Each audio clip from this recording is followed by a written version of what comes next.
She was standing on my doorstep at midnight in the rain, wearing pajamas, holding one small suitcase. No coat, no shoes, just wet socks and red eyes.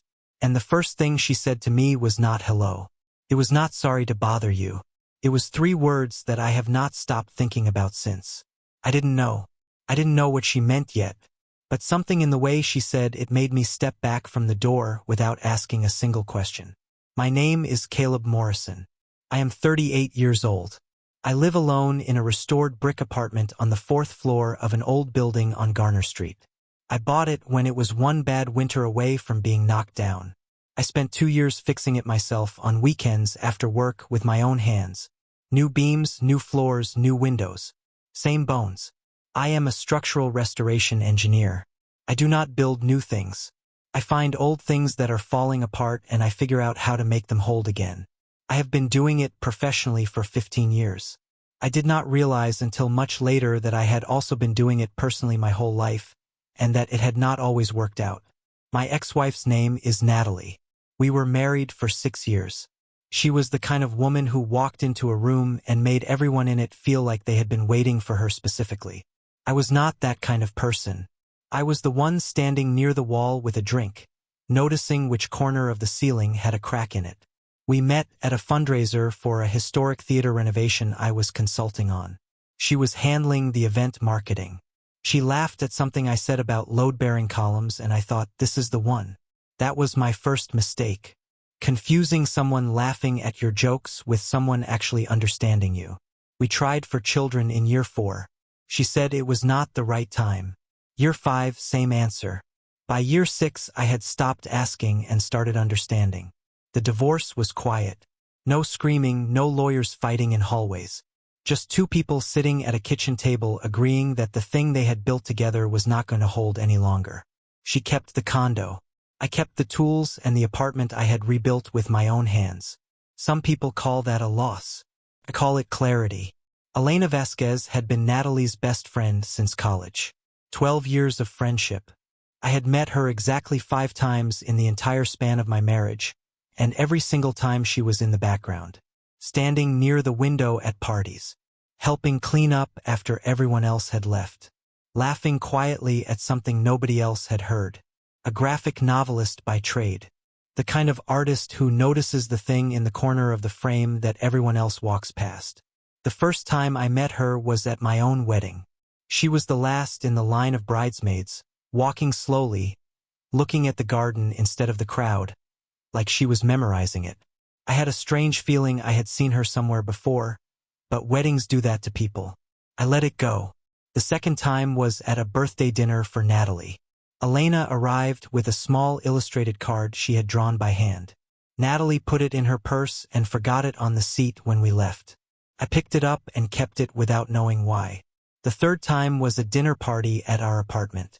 Elena stayed after everyone left and helped carry plates to the kitchen.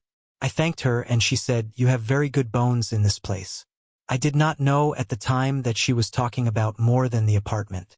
The fourth time was a rooftop gathering in July. It rained suddenly and I noticed her jacket on a chair outside before she did. I grabbed it before it got soaked. She looked at me for a moment like I had done something that surprised her. I thought nothing of it.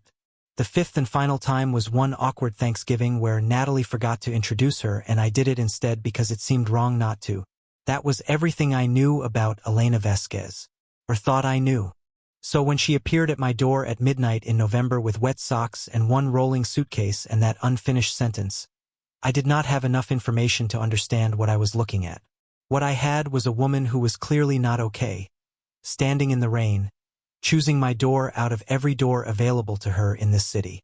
I did not ask why yet. Some questions are too big for a doorway. I handed her a towel.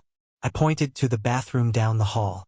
I left a folded sweatshirt and a pair of clean sweatpants outside the door and knocked once, then walked back to the kitchen. I put water on for tea because it was the only thing I could think to do that did not require me to say anything. My hands were steadier than my thoughts. She came out 10 minutes later with damp hair and my gray sweatshirt sitting loose on her shoulders. She sat down at the kitchen table and wrapped both hands around the mug I slid toward her. She did not drink it right away. She just held it like something she needed to hold. Outside, the rain was hitting the window in long diagonal lines. The radiator in the corner ticked the way old radiators do when the building is trying to warm itself up. She looked up at me across the table and started talking. And what she said next was not at all what I was expecting. She told me what happened in the way that people talk when they are still shaking on the inside but trying to sound calm on the outside. Short sentences. Long pauses between them. Eyes on the mug more than on me. Natalie had come back to the apartment they shared that night with a man named Marcus. Elena knew Marcus. Everyone in their circle knew Marcus. He was loud, confident, and had a habit of filling every room he entered with the sound of his own voice. Natalie had been seeing him for 4 months. Elena had never said anything about it even though she had her reasons to. They had been sharing the apartment for 3 months, ever since Elena's lease on her studio space had ended and the new place she had been waiting on fell through at the last minute. It was supposed to be temporary. A few weeks, maybe 2 months at most. Elena had been careful to stay out of the way, to keep her art supplies in her room, to cook only when Natalie was out, to be the kind of houseguest who leaves no mark. That night, Natalie and Marcus came in after midnight, and from the sound of it, they had been drinking since early evening. Elena had been in her room working on a chapter layout. She heard them come in. She kept her light off and her door closed and told herself it was not her business. Then she heard her own name. She could not make out every word at first. Just pieces. The way you hear a conversation through a wall, in fragments that your brain tries to stitch together. But then Natalie's voice got louder and the words got clearer and Elena heard things she could not unhear. About how she was always just there. Always quiet. Always in the background.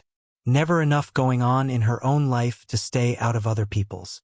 And then Natalie said something specific about me. About the divorce. About the years. About how I had never been able to give her what she actually needed. Elena told her to stop. Just that. Natalie, stop. That was all it took. Natalie turned the whole thing around and aimed it at her instead. 12 years of small grievances she had apparently been storing came out in one long, unbroken stream. Elena stood in the hallway in her pajamas and took it until she couldn't anymore. Then she went back to her room, packed what fit in one bag in under 15 minutes, and walked out the front door before she could talk herself out of it. She did not call a cab. She walked 6 blocks in the rain before she realized she had forgotten her shoes and was still in socks. She stopped under an awning and looked at her phone for a long time. She had her mother's number, a college friend who lived 40 minutes out, a cousin in the next city over. She scrolled past all of them. Then she typed my address into the map app and started walking. I asked her why. Not in an aggressive way, not like I was questioning her judgment.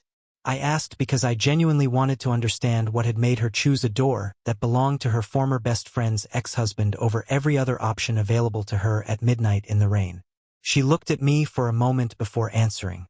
She said, 2 years ago at Natalie's birthday dinner, you went back for my jacket before it got wet. You didn't tell anyone you did it. You didn't make a moment out of it. You just handed it to me quietly and went back to your conversation. I remembered that. Tonight, I needed someone who does things like that. I did not know what to say to that, so I did not say anything. She asked if she could stay just until the morning buses started running. She was not asking to move in. She was not asking for anything beyond a few hours on a couch in a dry room. I told her the couch pulled out into a bed. I told her there were extra blankets in the hall closet. I told her we would figure out the rest in the morning. She nodded and looked down at her tea again. I went to bed but did not sleep. I lay in the dark and stared at the ceiling and thought about the way she had said I remembered that. Like she had been carrying a small careful log of moments that other people had never thought to write down.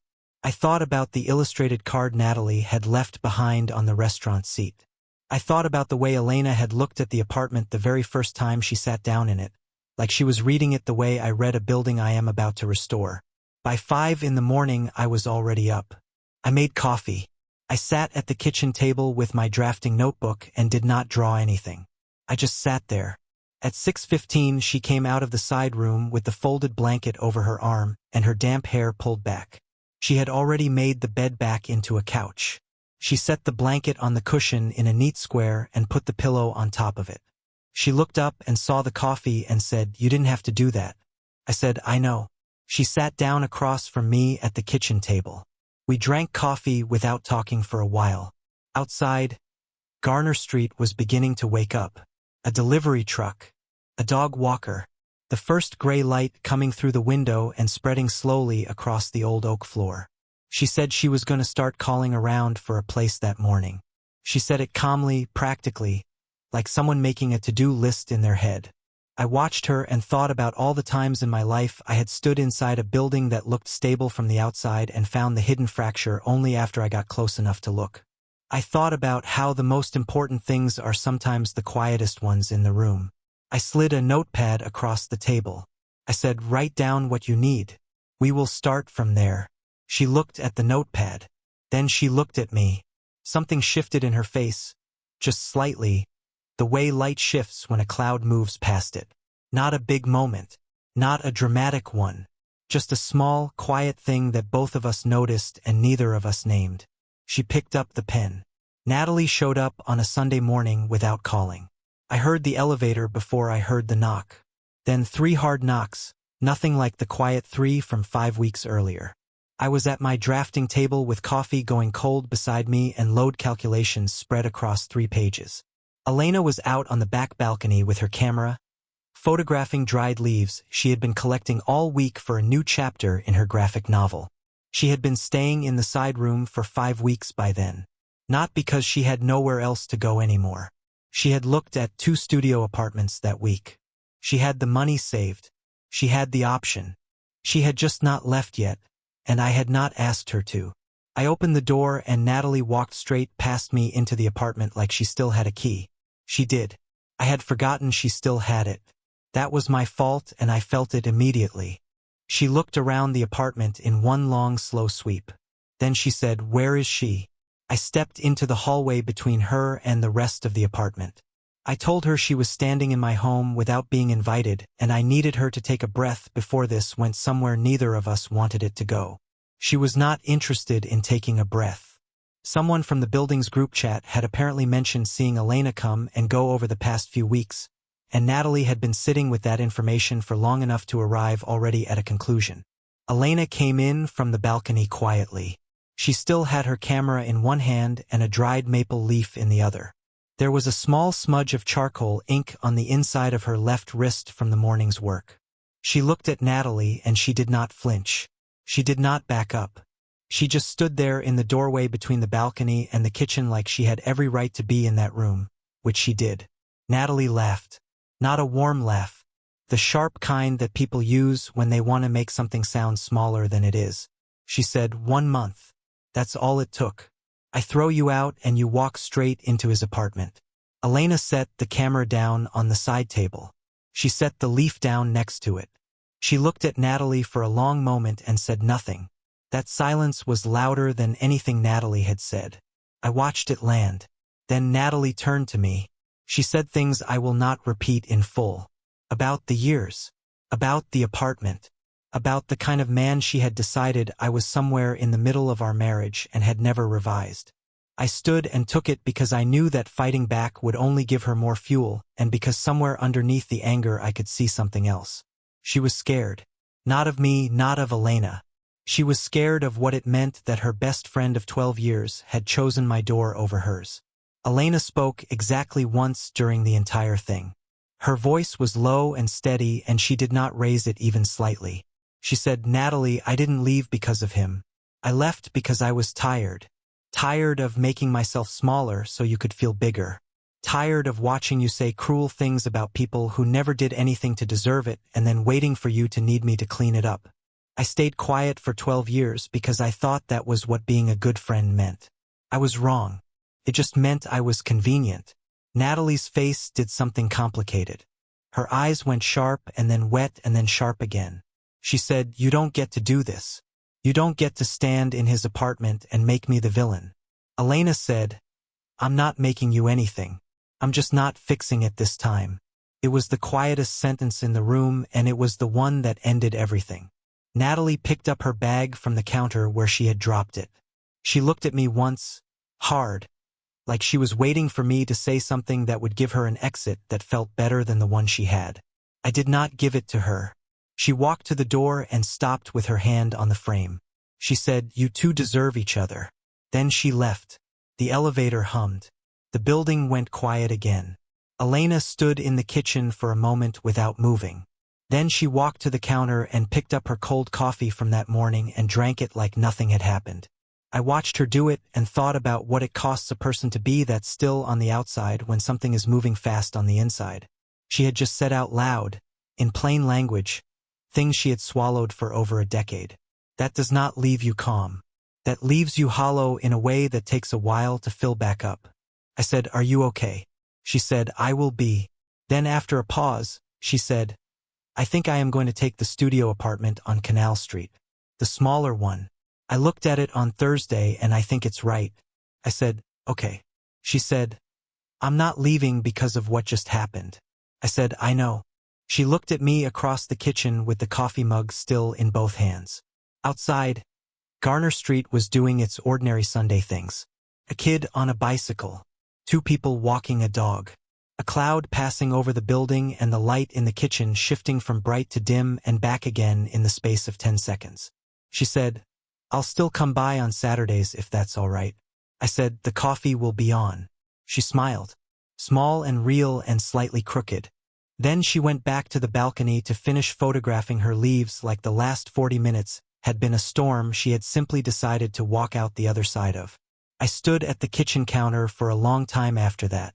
Some people hold on to things so long that letting go does not feel like loss. It feels like setting down something heavy you forgot you were carrying. Natalie leaving that morning was not the wound. The wound had happened slowly over years, and what I felt standing in that kitchen was not grief. It was the particular quiet that comes after something finally finishes. I went back to my drafting table. I picked up my pencil. For the first time in months, the calculations on the page in front of me made complete sense. 8 months later, she told me a story that made me sit completely still for 4 minutes without saying a single word. It was a Thursday evening in late July. We were on the back balcony with the city going orange around us. Elena had been in her own studio apartment on Canal Street for 7 months by then. She had her own key, her own lease, her own shelves lined with ink bottles and reference books and the small personal objects that tell you a person has genuinely settled somewhere. She came over on Saturdays, sometimes Wednesdays. We cooked simple things, ate on the balcony, talked about her chapter layouts and my bridge projects until one of us noticed it was late. We had not put a name on any of it. We had not needed to yet. She had signed 2 book contracts in the spring. One was the 3rd volume of her graphic novel series about a girl who maps cities that only exist at night. The other was an illustrated chapter book about a structural engineer who restores old lighthouses on a rocky coastline. She had not told me it was based on me. I read the manuscript she left on my table one Saturday and knew within 4 pages. The engineer's hands were described exactly the way mine look when I am working. The way the character listened to buildings, held a pencil, spoke about why old things were worth saving. She had written me carefully and kindly and without asking permission, and I had not said anything about it because I did not know how to say what it made me feel. We had never kissed. We had never said anything that could not be taken back and reclassified as something friendly. There was a week in June when I almost said something on a Wednesday night and then did not, and I spent the following 3 days annoyed at myself about it. Then on that Thursday evening in July, I reached across the small balcony table and put my hand over hers. She turned her hand over and held mine back without hesitating, like the question had already been asked and answered somewhere before I got to it. We stayed like that for a while with the city making its evening sounds below us. She kissed me at the side of my jaw when she left. She said, "I want the real first time to be when I'm coming toward you, not walking away." Then she went home. 3 weeks later she came over on a Tuesday, which was not her usual day. She had a small rolled drawing under her arm. She sat down at the kitchen table and put the drawing flat in front of me and said, "Before anything else, I need to tell you something. And if after I tell you you want me to go, I will go without any argument. But I can't keep being honest with you about small things while keeping a large thing quiet. That wouldn't be fair to you. I looked at her across the table. I said, "Okay, tell me." 4 years ago, she said, there was a small illustrated arts fair held over one weekend in a civic hall 2 cities north of here. She had a booth in the back corner. It was her first time showing her work publicly, and almost no one had stopped all day. Late on the second afternoon, a man came and stood in front of a small print she had made of an old stone bridge at dusk. He asked about the structure in the drawing, genuinely not to make conversation. They talked for nearly 20 minutes about load distribution and old construction methods and the way certain bridges hold their shape, not because of how they were built, but because of how they have been cared for over time. He bought the print. He said it was for his office. When he wrote the check, he asked her how to spell her last name correctly, which no one had done that whole weekend. He laughed once at something she said, and it was not a polite laugh. His name was Caleb. She stopped there for a moment. 5 months after that fair, she continued, Natalie called her and said she was seeing someone new and wanted her to meet him. Elena walked into a restaurant on a Friday night and saw me sitting at the table. She knew immediately. She smiled and shook my hand and said it was nice to meet me, and sat down and spent the entire dinner making sure nothing on her face gave away the fact that she had thought about that 20-minute conversation at least once a week for 5 months. She chose to stay quiet. Natalie was her closest friend. I was Natalie's partner. There was no version of saying something that did not break something else, so she said nothing. She stayed in the background for 6 years. The bridesmaid line, the birthday dinners, the Thanksgiving where Natalie forgot to introduce her. All of it chosen, all of it deliberate, not to be close to me, to keep her distance cleanly, to not disrupt something that was not hers to disrupt. And then one November night in the rain, she packed one bag and walked to my door. I sat with all of that for a long time. I looked at the table. I looked at my hands. I thought about the stone bridge print that was sitting in a flat file in my studio, still in the same cardboard sleeve I had brought it home in 4 years ago. I had never framed it. I had also never thrown it away. I thought about what it means to carry something carefully for years without knowing the other person is carrying the same weight from the opposite end. I looked up at her. She was watching me with the steady, patient expression of someone who has already made peace with a difficult outcome and is simply waiting to find out which one arrives. I said, "You waited 4 years to say something. Then 6 more months on top of that." She said, "I needed to know you had chosen me before you knew the story. The choice had to be clean." I said, "Elena, there is a difference between a person who deceives you and a person who protects something fragile until it is strong enough to survive being said out loud. You were never hiding something from me. You were waiting until it was safe to hand it over." She breathed out slowly, like something had been sitting on her chest for a long time and had just quietly stepped off. I reached across the table and picked up the rolled drawing she had brought. I unrolled it. It was a detailed pencil rendering of my apartment's back balcony, drawn from memory, with 2 coffee mugs on the small table and the city stretching out behind it. In the bottom corner she had written the place I was always trying to get to, MW. I got up, found a frame in the closet that I had been saving for no particular reason, and put the drawing in it. I hung it on the kitchen wall right then, while she sat at the table watching me with that small crooked smile. That was 7 months ago. It is late February now. Elena's studio is still hers. My apartment is still mine. We have not rushed anything or forced any shape onto what this is. But her ink bottles have migrated to a corner of my drafting table. My spare key lives on her keyring. We cook on Wednesdays and Saturdays both now, and sometimes Sundays too when neither of us feels like being on the other side of the city. The stone bridge print is framed on the wall of her studio above her work desk. She framed it herself after I told her the story of buying it. She did not say anything when I told her. She just took it out of my flat file, held it for a moment, and carried it home. There is a version of this story where I never opened that door on a rainy November night, where I looked through the peephole, saw someone unexpected, and decided it was too complicated. I think about that version sometimes. The apartment without the coffee going in the morning. The balcony with 1 chair pulled up to the railing instead of 2. The drawing that never got framed. I am glad I opened the door. Some of the most important arrivals in your life will not announce themselves in advance. They will not come at a convenient time or in a convenient form. They will show up in the rain with wet socks and one small suitcase and a sentence that is only half true because the whole truth is still too heavy to carry to a doorstep. What you do in that moment, whether you step back and let someone in or whether you decide the timing is wrong and the situation is too messy, that says more about who you are than almost anything else. The door was the easy part. What came after took patience, honesty, and the willingness to let something grow at its own pace without pulling at it. But it started with a door. It always starts with a door. The only question is whether you open it.